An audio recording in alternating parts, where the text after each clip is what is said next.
Horas amang inang jemaat yang dikasihi oleh Yesus, secara khusus orang tua kami, para lansia yang diberkati Tuhan. Kita berjumpa kembali dalam ibadah PA Seksi Lansia Gereja kita, Selasa 24 Agustus 2021. Kita persiapkan hati kita untuk mendengar firman Tuhan. Mari Mahita Sian Bukwede nomor 20 sia ayat sada.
Damai sejahtera Allah Bapa yang melampaui segala akal, itulah yang memelihara hati dan pikiranmu di dalam Kristus Yesus Tuhan kita. Amin. Firman Tuhan yang menjadi renungan kita dalam PA kita hari ini diambil dari kitab Yesaya pasal 2 ayat 1 sampai 5. Demikian firman Tuhan.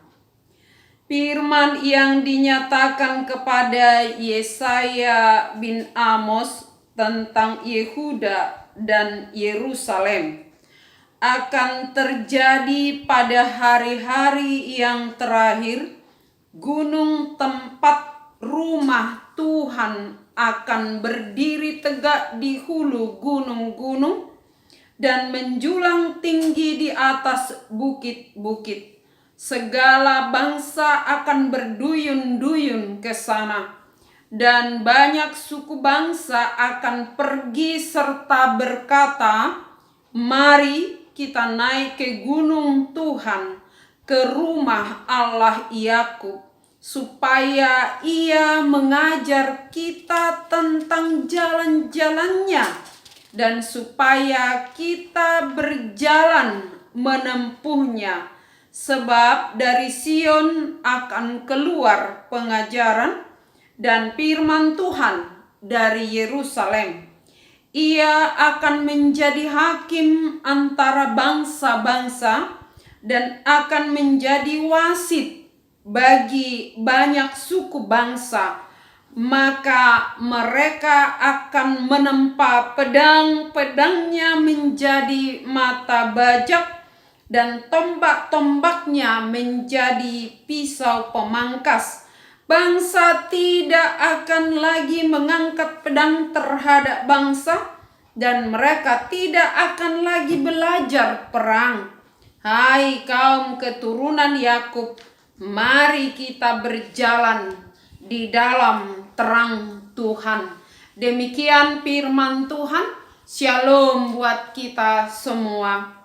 Saudara-saudari jemaat yang dikasihi Yesus, secara istimewa para lansia orang tua kami yang berbahagia, sudah hampir 1,5 tahun kita menghadapi pandemi COVID-19. Oleh karenanya kita masih beribadah di rumah kita masing-masing.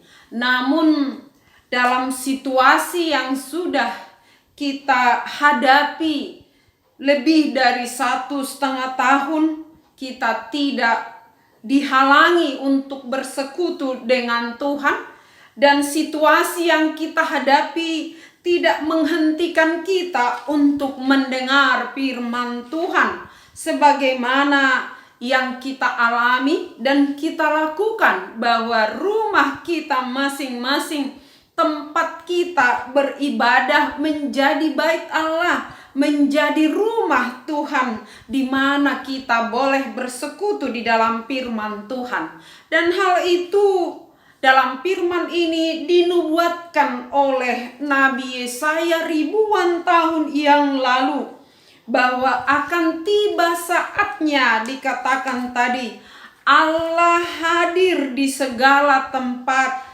Bait Allah akan berdiri di gunung, tempat rumah Tuhan akan berdiri tegak di hulu gunung-gunung dan menjulang tinggi di atas bukit-bukit.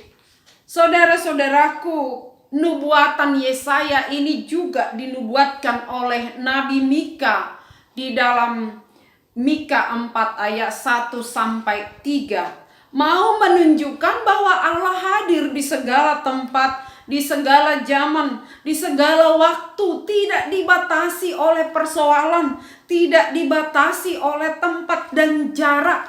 Kalau kita harus menjaga jarak, tetapi di dalam Tuhan tidak ada jarak yang terlalu jauh untuk bisa bersekutu dengan Dia, dan tidak ada jarak yang terlalu dekat untuk dapat mendengar firman-Nya. Dimanapun kita berada, kita boleh beribadah, dan ini sudah terbukti. Saya katakan tadi, di tengah pandemi COVID-19 kita justru disuruh beribadah dari rumah masing-masing. Bait Allah dalam arti gereja, gedung gereja, justru dianjurkan untuk tidak dipakai sementara. Hanya memang harus kita ingat, jika Tuhan sudah mengizinkan kita bisa beribadah di dalam bait-Nya, di dalam gedung gereja, kita harus menggunakan kesempatan itu. Tetapi jika Tuhan sedang mengizinkan kita beribadah secara live ataupun melalui channel YouTube, baiklah kita menggunakannya sebaik mungkin. Karena memang sudah, sekali lagi, sudah dinubuatkan. Apa nubuatan Yesaya dalam firman ini? Dikatakan akan terjadi pada hari-hari yang terakhir. Orang tua kami yang dikasihi Yesus, para lansia yang berbahagia, kalau dikatakan pada hari-hari terakhir, ini bisa diartikan dengan waktu kita sekarang. Waktu para lansia, bukan berarti hari-hari terakhir itu hanya berlaku bagi para lansia. Tetapi kalau kita mengerti hari-hari terakhir yang dimaksud di sini adalah hari di mana waktu, hari, usia kita makin dekat kepada hari Tuhan, di mana Tuhan akan hadir memanggil kita. Semakin bertambah usia kita, semakin sedikit kesempatan yang kita miliki untuk tinggal di dunia ini, dan semakin dekatlah hari Tuhan, hari di mana Dia akan datang memanggil kita. Dalam hal ini dikatakan, akan tiba di hari-hari terakhir, Tuhan hadir menjadi hakim yang menghakimi segala bangsa dan segala suku bangsa. Allah hadir di bukit-bukit, gunung-gunung yang tinggi. Dikatakan Allah hadir di segala tempat. Kalau di sini disebut di gunung-gunung, di bukit yang menjulang tinggi. Ini perlu kita pahami sedikit, karena kata-kata ini disampaikan saat itu mitos orang mengatakan bahwa Allah berada di tempat yang tinggi. Gunung itu, bukit-bukit yang tinggi itu, menurut mitos waktu firman ini dinubuatkan, disampaikan oleh Nabi Yesaya, merupakan tempat suci di mana para dewa bersemayam. Itu bisa kita baca di Mazmur 48 ayat 2. Jadi kalau dikatakan akan tiba waktunya Rumah Tuhan berdiri tegak di hulu gunung-gunung dan menjulang tinggi di atas bukit-bukit. Kata bukit dan gunung-gunung yang tinggi di sini bukan sekedar mau menunjuk ke satu tempat atau gunung atau bukit tertentu, tapi justru mau mengatakan kalau dipahami menurut mitos waktu itu, Allah atau para dewa ada di atas gunung-gunung yang tinggi, bukit yang tinggi. Allah kita yang kita sembah melebihi dari itu. Dia hadir di atas kuasanya, di atas segala yang ada dengan penuh kuasa. Dia Allah yang maha tinggi. Dia hadir mengatasi segala tempat. Bahkan tempat dewa yang dipahami di gunung yang paling tinggi sekalipun, Allah kita bersemayam. Allah yang maha tinggi itu jauh lebih tinggi dari semua dewa-dewa atau ilah-ilah yang dipahami oleh manusia. Dalam hal ini dikatakan di gunung Tuhan, gunung Sion, kemana orang-orang akan datang dan banyak suku bangsa akan pergi dan berkata, mari kita naik ke gunung Tuhan, gunung Sion. Kenapa? Karena waktu itu dipahami gunung Sion adalah gunung yang tertinggi di seluruh dunia. Tetapi gunung Tuhan yang dimaksud adalah tempat yang tidak akan bisa dikuasai oleh apapun. Dia Allah yang maha tinggi, yang maha hadir, yang akan hadir menghakimi bangsa-bangsa dan akan berdiri menjadi wasit bagi banyak suku bangsa. Jika Allah yang menjadi hakim dan wasit, Allah itu adalah Allah yang adil. Allah di mana Dia tidak akan mengizinkan penindasan ketidakadilan terjadi. Oleh karena itu jika Allah hadir ada damai sejahtera. Allah yang akan melakukan perubahan, pembaharuan di hati setiap orang, di hati setiap umat, di hati setiap bangsa-bangsa dan suku-suku bangsa. Oleh karena itu orang-orang yang menerimanya akan mengalami perubahan, pertobatan, di mana akan terjadi perubahan yang dilakukan oleh Allah, pembaharuan yang dikerjakan oleh Allah di tengah-tengah umat yang percaya. Di situ akan terjadi mereka menempa pedang-pedangnya menjadi mata bajak dan tombak-tombaknya menjadi pisau pemangkas. Alat-alat yang biasa dipakai untuk berperang, memerangi satu bangsa dengan bangsa yang lain akan diubah menjadi alat-alat pertanian. Maka itu mau menggambarkan akan terjadi perubahan dari kuasa kegelapan masuk di dalam kuasa terang yang dari Allah. Dari situasi peperangan yang saling menyakiti, yang saling membenci dan berusaha menjajah satu dengan yang lain, maka akan terjadi damai sejahtera di antara umat. Amang inang lansia yang dikasihi Tuhan, firman ini saya kira sedang terjadi dan sudah terjadi dan akan terus terjadi proses pembaharuan itu, di mana Allah sumber pengajaran dan hukum yang benar. Ketika Allah yang maha tinggi akan memberi pengajaran tentang hukum-hukumnya, semua bangsa menuruti hukumnya. Dan jika itu terjadi, saya katakan tadi, dan sedang terjadi dalam proses pembaharuan, saya tidak tahu bagaimana kita memahami situasi yang sedang terjadi dan sudah terjadi pada saat ini melalui pandemi COVID-19. Banyak hal yang berubah dalam segala bidang, bukan hanya dalam persoalan kesehatan, ekonomi, dan status sosial, tapi juga dalam persoalan agama, bahkan adat. Yang kalau dahulu harus sebelum-sebelumnya harus satu hari dengan pesta dengan alat musik yang lengkap, pesta adat orang Batak berlangsung, tapi sekarang bisa terjadi pesta itu hanya 20-30 orang hadir tanpa musik, tanpa hiburan yang lainnya. Ada perubahan di segala tempat dengan cara Allah yang bekerja dengan, sekali lagi, dengan caranya dan banyak cara. Kalau kita memahami salah satu cara yang sedang dikerjakan Allah, situasi yang kita hadapi sekarang, Allah mau mengatakan pengajarannya di mana orang menjadi rindu dan datang beribadah kepadanya. Sebab dikatakan, orang-orang bangsa-bangsa akan datang dan berkata, mari kita naik ke gunung Tuhan, di mana akan terjadi damai sejahtera, peperangan dihentikan. Memang sampai sekarang masih terjadi persoalan, bahkan sedang kita dengar dan kita lihat berita tentang Afghanistan. Tapi kita tidak paham bagaimana Allah mau menyatakan kuasanya di tengah-tengah situasi yang sulit itu pun. Di mana masyarakat dari Afghanistan akan berusaha mencari tempat di mana mereka anggap mereka akan aman tanpa peduli seperti apa mereka harus mengungsi. Tetapi mereka mencoba mencari tempat yang aman.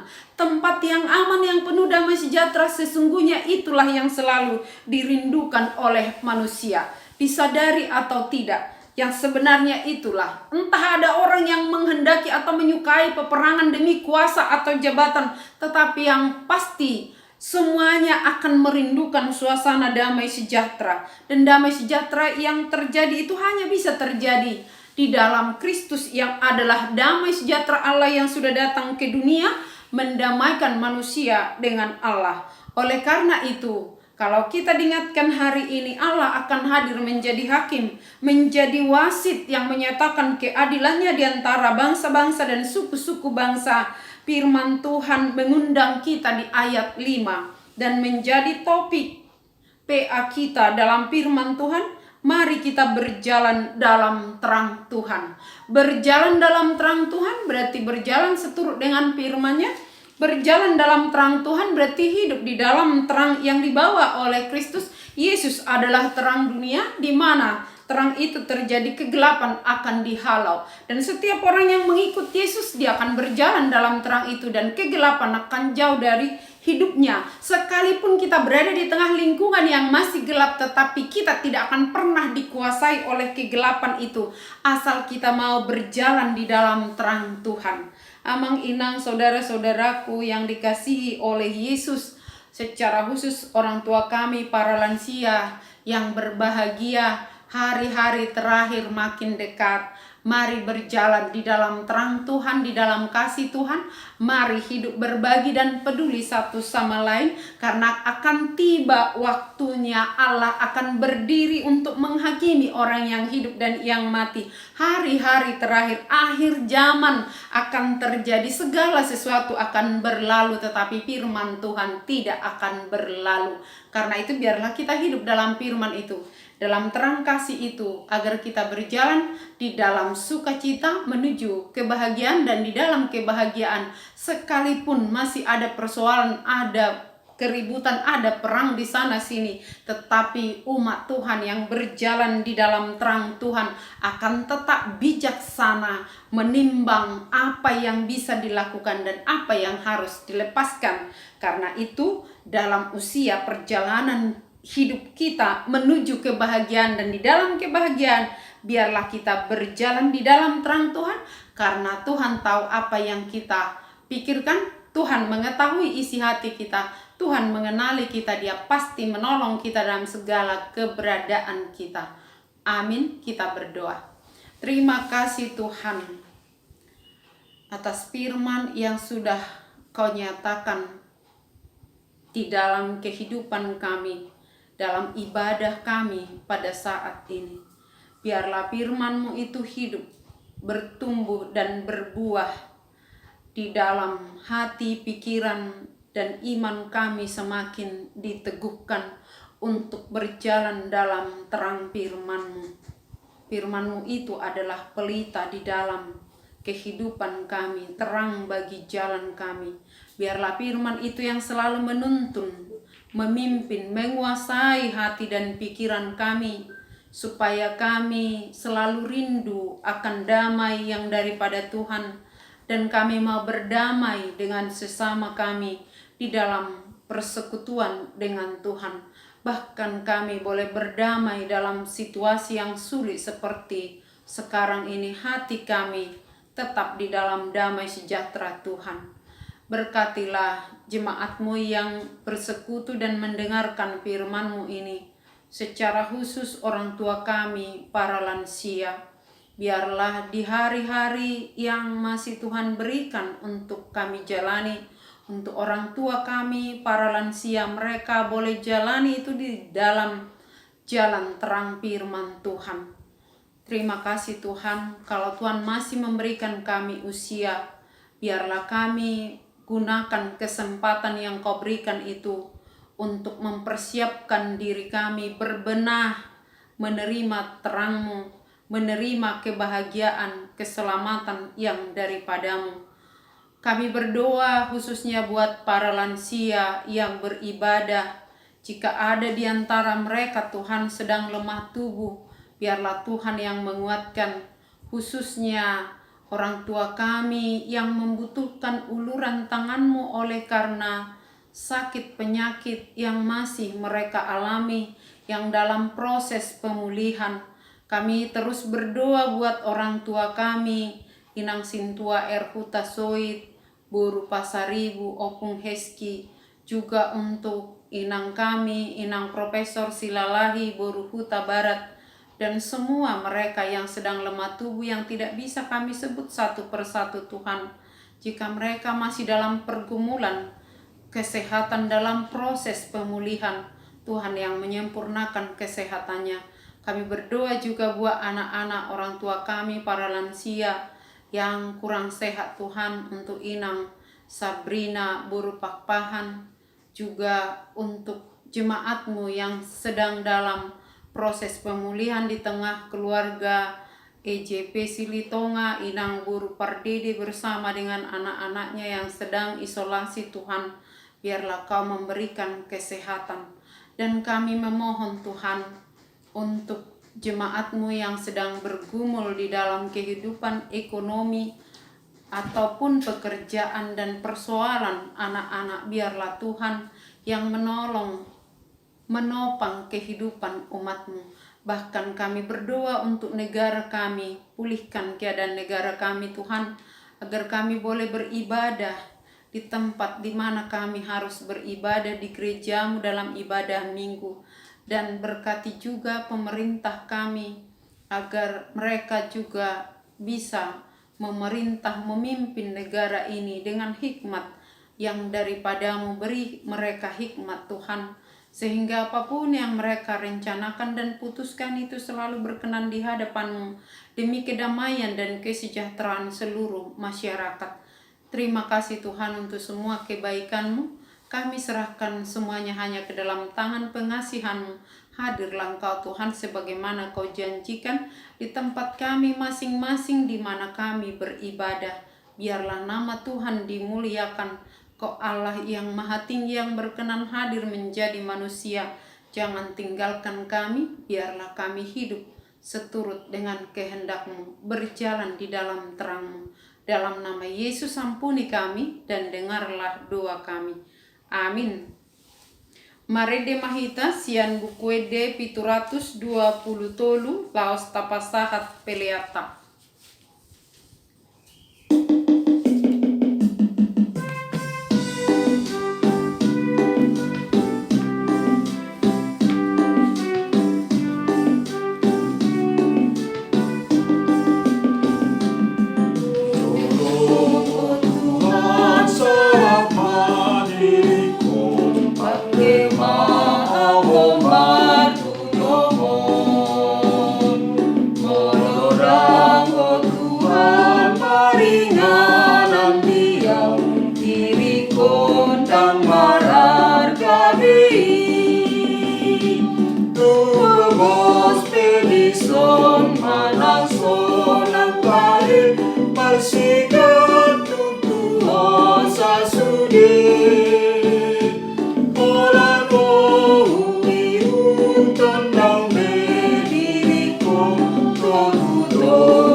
Kita sama-sama berdoa dalam doa Bapa kami. Bapa kami yang di sorga, dikuduskanlah nama-Mu, datanglah kerajaan-Mu, jadilah kehendak-Mu di bumi seperti di sorga. Berikanlah kami pada hari ini makanan kami yang secukupnya, dan ampunilah kami akan kesalahan kami, seperti kami juga telah mengampuni orang yang bersalah kepada kami. Dan janganlah membawa kami ke dalam pencobaan, tetapi lepaskanlah kami daripada yang jahat. Karena Engkau yang punya kerajaan dan kekuasaan dan kemuliaan sampai selama-lamanya. Amin. Kasih karunia dari Tuhan Yesus Kristus, kasih dari Allah Bapa, dan persekutuan Roh Kudus menyertai kamu sekalian. Amin. Horas, salam sehat untuk kita semua.